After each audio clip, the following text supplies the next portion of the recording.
Salve, galera! Estamos aqui em mais um Assunto na Mesa. Hoje é um tema... São vários temas dentro de um tema só, né, Gi? Muitos temas e temas importantíssimos, né, Nina? Que a galera esquece, né? Muito! E um tema que todo mundo acha que sabe tudo. Mas será que sabe mesmo? Não, e pra isso a gente trouxe aqui a O'Hara Moreira. Eu sou suspeita porque eu sou fã do trabalho dela. Eu não sei se é que a gente já deixa a O'Hara se apresentar, já falar do termo. Vamos falar qual é o tema primeiro? Vamos falar então, hoje tema. a gente vai falar sobre direitos humanos e regulação. E aqui a nossa convidada, que vai começar dizendo assim, mas e aí? Direitos humanos? Conta um pouquinho pra gente, por onde a gente começa. Obrigada por me convidarem. Eu também sou muito fã do trabalho de vocês. Acho super importante que a gente esteja tornando esse assunto acessível. E aí, para falar sobre direitos humanos, acho importante eu dizer um pouquinho do que eu faço, para poder também dar um pouco de contexto de como eu abordo esse tema, né? Eu sou advogada popular, então eu me formei em Direito, mas decidi fazer a aplicação da minha profissão uma questão política, né, e alinhada aos valores e às lutas sociais aos quais eu participo, né? Então, eu coloco o direito a serviço das pessoas, então a necessidade de comer, de se vestir, de ter um teto, de ser respeitado, de ter um trabalho, né, de ter o direito a um futuro. Obviamente, dentro da academia ou dentro da doutrina, né, que a gente chama, que são os escritos dentro do direito, a gente vai achar várias correntes, várias formas possíveis de definição. Mas o direito das pessoas, precisa andar com elas. Então, eu acho que o melhor jeito de explicar direitos humanos ou pelo menos deveria ser, o atendimento das necessidades humanas. Então, isso, para mim, é da linguagem que eu tento explicar o que é direitos humanos. E é muito bom você trazer esse assunto assim, bem assim na mesa, simples, da maneira que não precisar ficar referenciando tanto para que as pessoas entendam que esses direitos, na verdade, já estão aqui e a gente precisa, né? Sim, aí acho que é um atendimento às necessidades das pessoas, mas cerceado pelo Estado, né? É o Estado provendo esses direitos? Você direciona também na explicação nesse sentido? Sim, é nisso que a gente acaba tendo as limitações e eu costumo dizer que, assim, paralelo à advocacia popular, eu também sou choradora de velório, porque é muito triste. Cara, mas nunca vou adotar choradora de velório, mas... É muito triste quando uma pessoa te procura, tipo, eu tenho direito a isso, ou isso foi violado. E de fato foi, e de fato ela pelo menos deveria ter direito. Só que o direito, ele surge, como a Nina trouxe, a partir de uma perspectiva do Estado, para proteger patrimônio.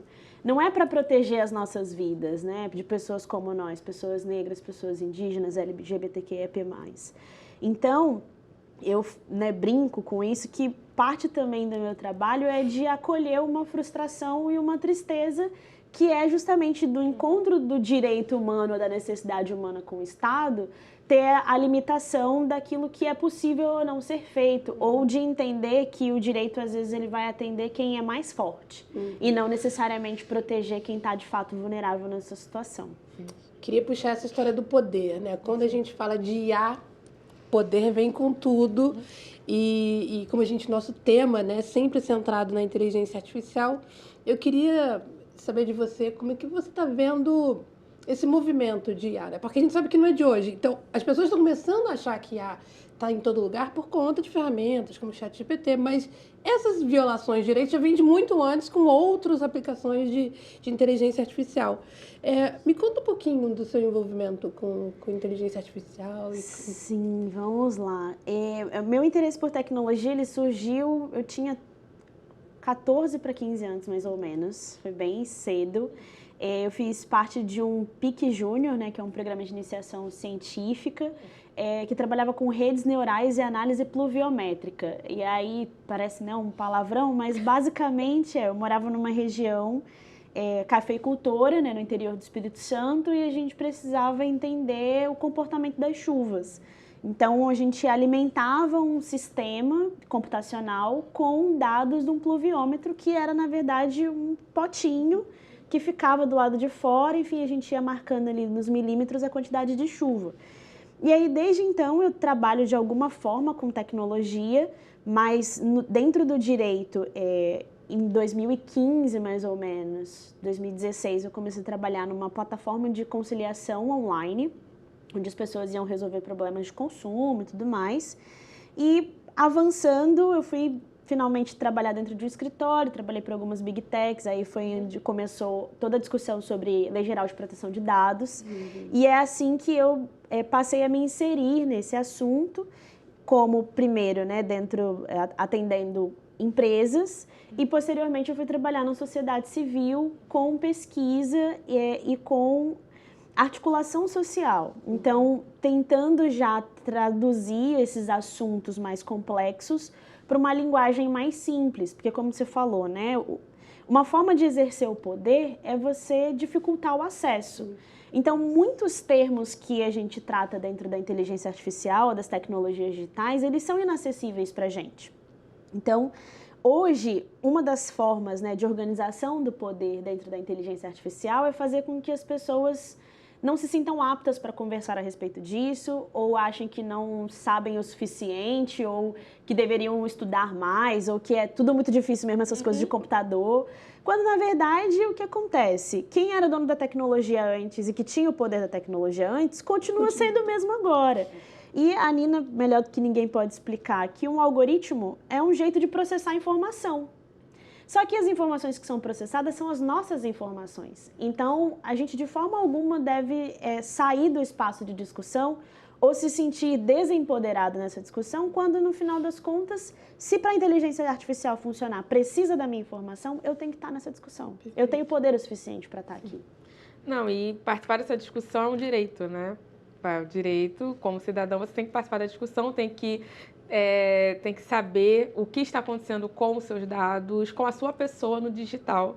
E foi por meio disso que começaram a construir esse conceito, vamos colocar assim, essa ideia de direito digital no Brasil e para fora, né? Inclusive, o Brasil era referência, né? Não sei como estamos agora, na discussão de governança da internet, como na verdade, propor uma metodologia multissetorial, né? E também pelas leis, né? A gente tem aí o Marco Civil, que está fazendo 10 anos, esse ano, e na participação da elaboração do Marco Civil, das decisões, nós tivemos pouquíssimas pessoas negras participando desse processo. Eu, pelo menos, sempre pergunto, e ninguém consegue me dizer um nome que participou da construção do Marco Civil, mas todo mundo, assim, a gente agradece, né? A gente continua trabalhando, pede as mudanças que são necessárias, mas passa por esse direito também a participar de uma discussão como essa do digital, da organização do digital. Então, eu, enquanto estava te ouvindo, eu fiquei pensando muito na pergunta do como o direito digital se organiza dentro dessa conceituação que você está trazendo para a gente de direitos humanos, de acesso, de redistribuição de poder, porque é disso que você está falando. Sim. Né? Então, eu queria muito trazer esse assunto para a mesa, porque é um tema que a galera tem muitas dúvidas e fica sempre lendo sobre isso a partir de uma visão do Marco Civil somente. Mas o que está acontecendo além disso e o que aconteceu além disso? Nossa, vamos lá. Eu acho que, como a Gi trouxe sobre a questão do poder, e você está trazendo a referência, né, do Marco Civil da Internet, o Marco Civil da Internet do Brasil, ele é mundialmente conhecido e elogiado, principalmente pelo esforço que foi feito para a participação popular na construção do Marco Civil, ainda que limitada. E eu acho que uma boa pessoa para poder falar sobre isso, para se pesquisar, é o Paulo Renat, né, que é também um pesquisador negro e que escreveu sobre como foi esse processo de participação popular no Marco Civil.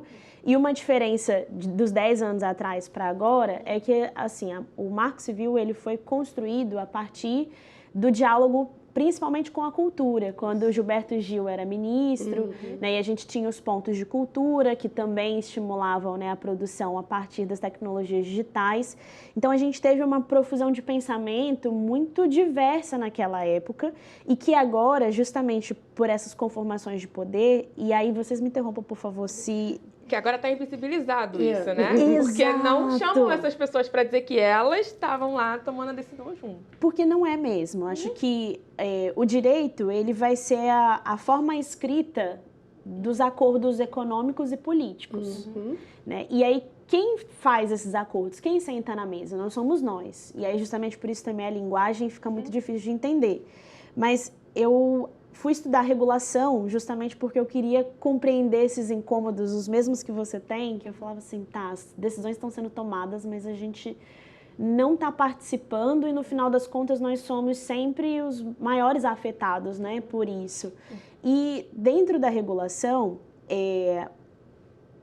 antes a gente aprendeu muito na escola que são 3 poderes. Isso. Executivo, legislativo e judiciário, né, que é a teoria lá do Montesquieu.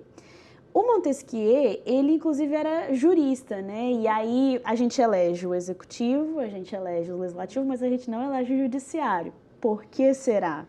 Mas dentro dessa conformação dessa tríade, a gente tinha o processo legislativo, as pessoas, né, o poder emana do povo, as pessoas ali através do voto vão escolher seus representantes vão ali levar a voz, amplificar a voz e as necessidades dessas pessoas. Só que acontece uma mudança importante, né, no capitalismo e na forma da lei, mais ou menos em 1980, que chama regulação. E aí, essa regulação que começa com o modelo das agências reguladoras nos Estados Unidos, e a primeira agência reguladora é justamente a de telecomunicações, que você precisa de ter uma forma do Estado que possa organizar as estruturas necessárias para que a economia aconteça, sem que tenham grandes variações políticas. Então, a ideia da agência reguladora é uma manutenção de alguma estabilidade para que a economia flua. E também porque, de acordo, né, com a teoria, aí eu vou ter que chamar a teoria nessa parte, as necessidades tecnológicas, elas aumentaram tanto a complexidade da economia que o executivo, o legislativo, eles não estavam mais conseguindo dar resposta à velocidade das coisas e à complexidade das coisas. Então, se cria esse modelo de agência reguladora com a primeira agência de telecomunicação. E um dos maiores desafios desde então é justamente, dentro desse modelo de agência reguladora, promover a participação popular. Porque se antes você, né, participava, né, dos espaços do legislativo, né, e das audiências públicas, dos programas de governo com o executivo, dentro da agência reguladora não tem esse espaço de diálogo com a população. E aí entra a importância da sociedade civil organizada, que é uma participação popular, mas através de uma burocracia. Quantas pessoas comuns conseguem ter uma ONG, né, ter esse espaço formalizado e compreender toda essa burocracia, toda essa mudança para poder participar da discussão de um assunto? Então, a gente não está lá, Nina, porque é cada vez mais difícil de estar, né? Não basta só hoje você ter acesso a uma educação formal. Você tem que ter acesso a uma educação formal e conseguir dominar uma série de códigos distintos. E aí não é só a inteligência artificial. Mas olha quantos códigos do direito. E aí por isso eu fui estudar regulação, porque eu falei, cara, eu não estou conseguindo entender nada. E se eu, como advogada, não estava entendendo nada, eu me solidarizo muito com as pessoas. Porque é difícil. E só para fechar esse assunto, dentro da inteligência artificial hoje, a gente está tendo a discussão no Brasil, né, de um marco regulatório, mas existem outras 2 correntes majoritárias, vamos dizer assim, no mundo que estão discutindo a regulação, que é a Europa e os Estados Unidos. Nos Estados Unidos, a gente vai ter uma regulação que eles chamam de principiológica. Você não vai dizer exatamente como tem que ser ou não tem que ser. Você vai dizer um princípio e aí quem tem a inteligência artificial diz, não, mas eu cumpri esse princípio, eu tive boa fé. Como é que você prova a boa fé de alguém? Ou a má fé de alguém? Então, essa é a regulação principiológica. E aí você vai ter uma outra corrente dentro da Europa, que vai falar sobre responsabilidade, risco, que é uma mais próxima daquilo que a gente tem aqui no Brasil hoje.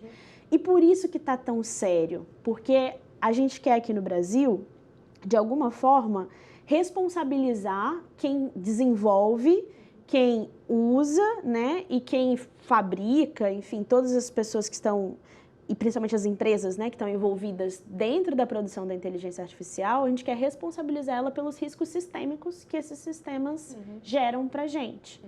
E aí é por isso que a gente não tá lá. Então, o tempo passou tão rápido. Vamos deixar a hora dar essa descansadinha e a gente volta logo depois do intervalo.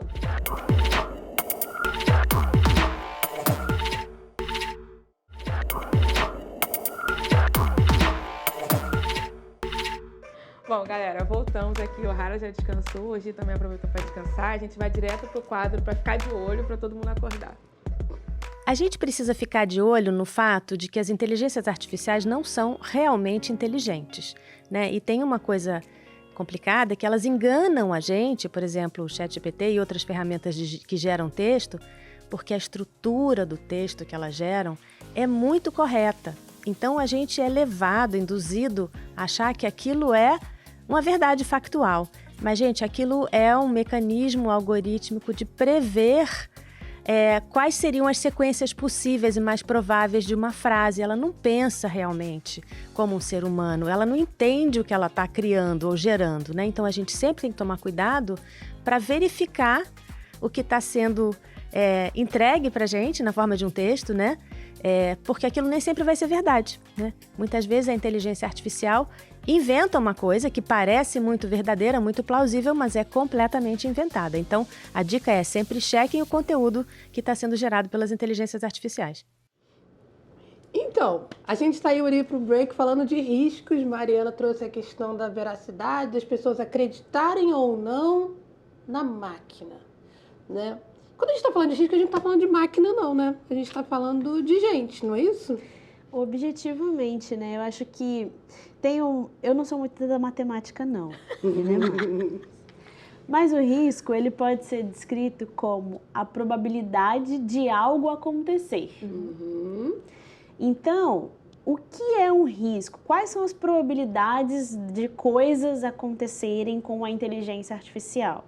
E pensando sempre numa probabilidade de risco sistêmico, né? Então, a gente estava falando um pouquinho antes sobre a inteligência artificial tomar decisões. Se uma máquina toma uma decisão sobre a sua vida, você se sente seguro ou você se sente em risco?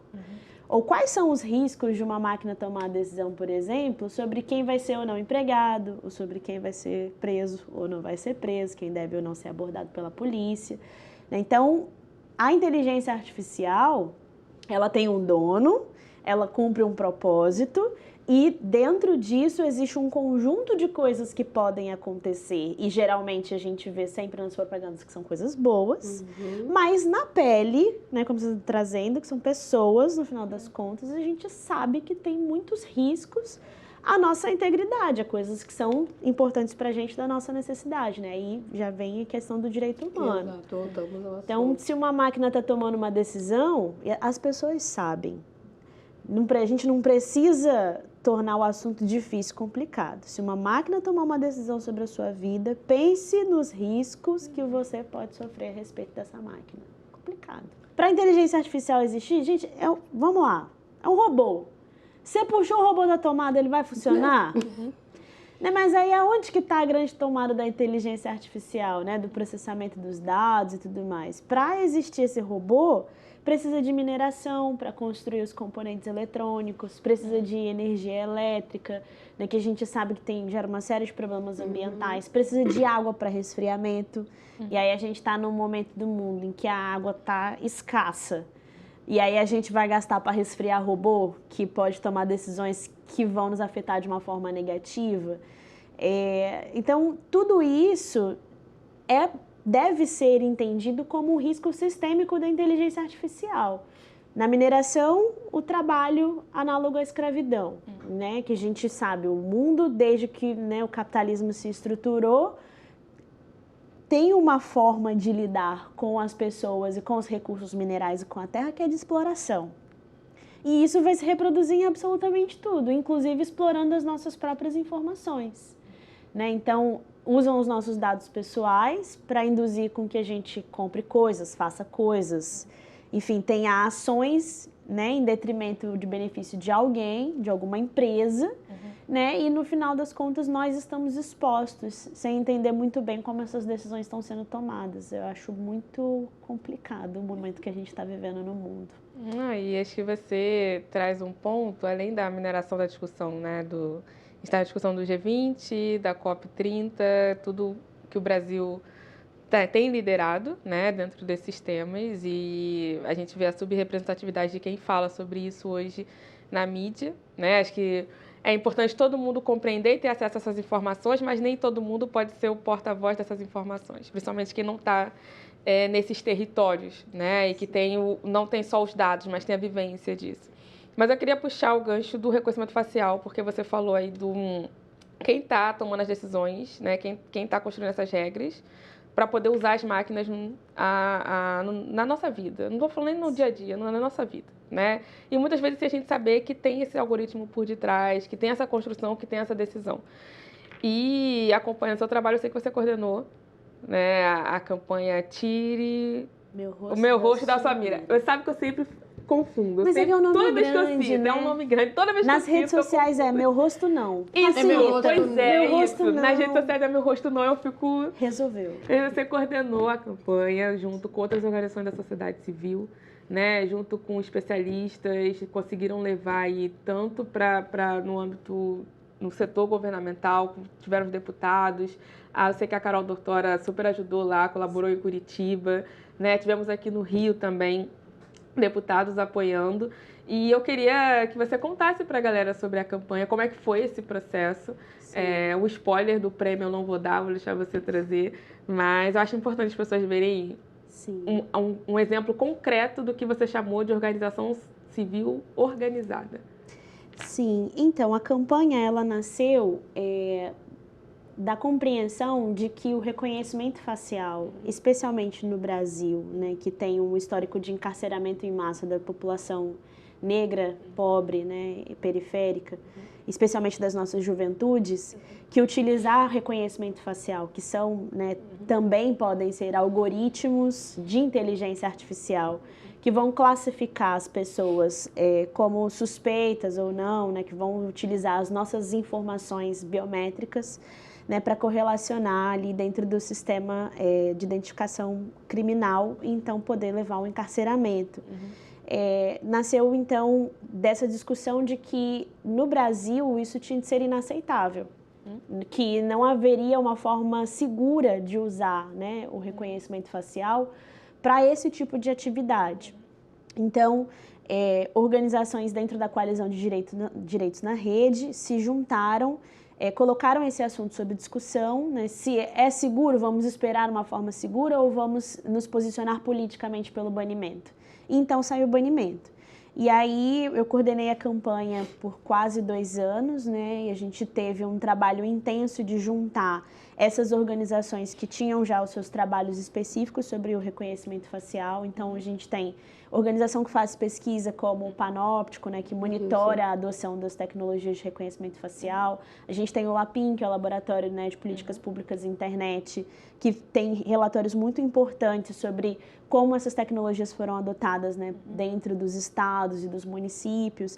Então, a gente juntou várias pessoas, né, vários ativistas, organizações, acadêmicos e, com a minha chegada, principalmente as pessoas que são diretamente afetadas por isso.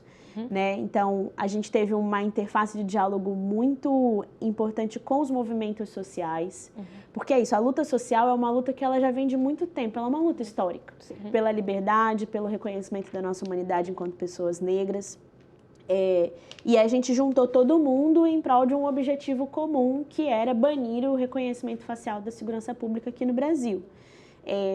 Eu me desliguei, né, recentemente da coordenação da campanha, continuo ativista, né, continuo entendendo que não existe caminho seguro para a gente. Se um computador decide quem é suspeito, quem deve ser preso, eu acho que a gente não precisa nem da segunda parte da discussão. É isso, não precisa também tornar os assuntos difíceis, as pessoas sabem. Né? E a gente teve esse trabalho, né, longo, de diálogo com os membros do governo. Então, a gente dialogou bastante com o Conselho Nacional de Direitos Humanos, com as prefeituras, com os governos do estado, né, tentando tornar esse assunto mais acessível através da comunicação popular, através de ações nos territórios, porque uma tecnologia, né, ou uma decisão política, ela só vai deixar de ser tomada se as pessoas entenderem que aquilo dali é ruim. Perfeito. Né? Então, enquanto a gente achar que câmera de vigilância e reconhecimento facial mantém a gente seguro, ou enquanto os políticos venderem isso para a gente como a ideia de segurança ideal, Vai haver dinheiro e vai haver implementação de reconhecimento facial. Hoje, todas as cidades brasileiras têm reconhecimento facial. Então, só para as pessoas terem uma dimensão, hoje, em políticas públicas que a gente acessa que são extremamente importantes para populações como nós, como o CAD Único, o Bolsa Família e o INSS, eles já usam algoritmos de reconhecimento facial e de inteligência artificial para classificar quem vai ou não ter acesso a esses benefícios. E aí eu deixo de novo a pergunta sem necessariamente ter a resposta, porque as pessoas sabem, que é se uma máquina decidir que você tem capacidade ou não para receber um benefício, né, que é algo que você depende para você comer, para você pagar o seu aluguel, para você ter acesso, né, à energia elétrica, à água, medicamento. São coisas muito graves que estão acontecendo sem que a gente possa participar e tomar a decisão, né, de como que a gente quer que as coisas sejam feitas. E é por isso que eu escolho ser advogada popular dentro desse espaço de direitos digitais.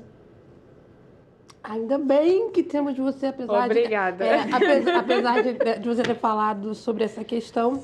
Infelizmente, Nina, chegou aquela hora. Foi tão rápido, também eram muitas perguntas. Tinha muitas perguntas. Mas muito obrigada por ter aceito o convite. Foi uma honra ter você aqui. E a gente se vê no próximo Assunto na Mesa.